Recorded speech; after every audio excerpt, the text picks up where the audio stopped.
English को करना है इम्प्रूव, सही जगह है हुजूर, सब्सक्राइब करना जरूर, इंग्लिश होगी आपकी इम्प्रूव। Let's improve English. आप इंग्लिश कैसे सीखते हैं? किसी के बताए हुए सेंटेंस को रट रट के, किसी ने आपको सेंटेंस बताया उसे बार बार रिपीट कर करके। ऐसे इंग्लिश नहीं सीख सकते हम। पता है आपको क्या करना है? आपको खुद से एफर्ट्स करने पड़ेंगे। जब तक खुद से एफर्ट्स नहीं करोगे ना, कुछ नहीं हो पाएगा। खुद से एफर्ट्स करने का मतलब है, अगर मैंने आपको कोई सेंटेंस बताया तो ये नहीं है कि एकदम आप उसका रट्टा मार लोगे। रट्टा तो मार ही नहीं सकते हैं। कोई तो मुझे कहता है कि स्क्रीनशॉट हम खींच लेंगे तो आप ना सारे सेंटेंसेस एक ही बार में बता दिया करो। उससे कुछ फ़ायदा नहीं होगा। क्या फ़ायदा होगा उससे? आपने स्क्रीनशॉट खींच लिया, स्क्रीनशॉट ले लिया, आप उसकी तरफ देखोगे भी नहीं। और अगर आपने देखा भी ना तो आप उन्हें बार बार पढ़ोगे तो उससे कोई फ़ायदा नहीं है जब तक आप खुद से सेंटेंसेस नहीं बनाओगे।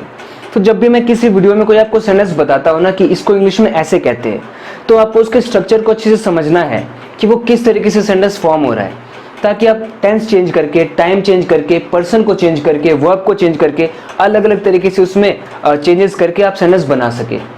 क्योंकि एक्चुअली में ना आपको इंग्लिश में बात करना सीखना है, और अगर आप बात करना सीखना चाहते हैं तो फिर आपको अलग अलग तरीके से बात करनी पड़ती है। जैसा सेंटेंस मैंने या फिर किसी और ने आपको बताया है, सेम टू सेम वही आपको ज़रूरत पड़े ऐसा तो ज़रूरी नहीं है ना। उसमें आपको चेंज करना पड़ेगा। जैसे कि मैंने आपको बताया, एग्जाम्पल ले लेते हैं। जैसे कि मैंने आपको कहा, एक लड़की ने मुझे देखा और देखती रह गई। A girl saw me and kept on looking at me. तो ज़रूरी थोड़ी आपके साथ भी सेम सिचुएशन ऐसी होगी कि एक लड़की ने आपको देखा और देखती रह गई।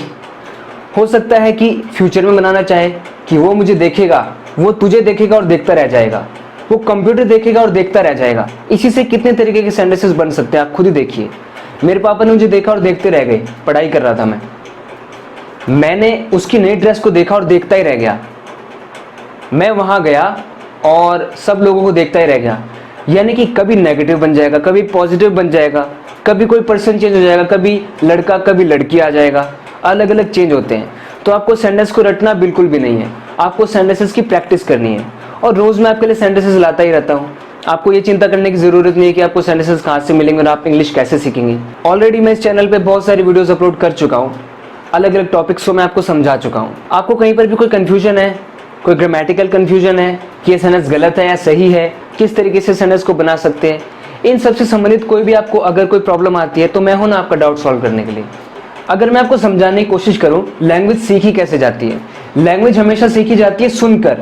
जब हम लिसनिंग का पार्ट करते हैं, लिसनिंग यानी कि जब हम किसी को कभी सुनते हैं, कोई बोल रहा है कुछ, उसे हम सुनते हैं, तब हम उसे ग्रैब करते हैं। तो लिसनिंग बहुत इंपॉर्टेंट है। उसके बाद दूसरी चीज़ क्या आती है? लिसनिंग के बाद जब हम सुनना शुरू कर देते हैं, उसके बाद हम बोलना शुरू करते हैं। पहले सुनना है फिर बोलना है।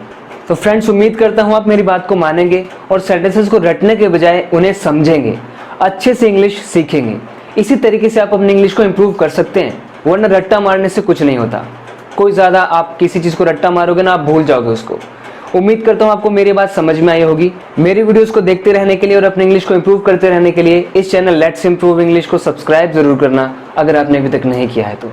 ओके फ्रेंड्स, बात करते हैं नेक्स्ट वीडियो लेसन में। तब तक के लिए take care and bye bye.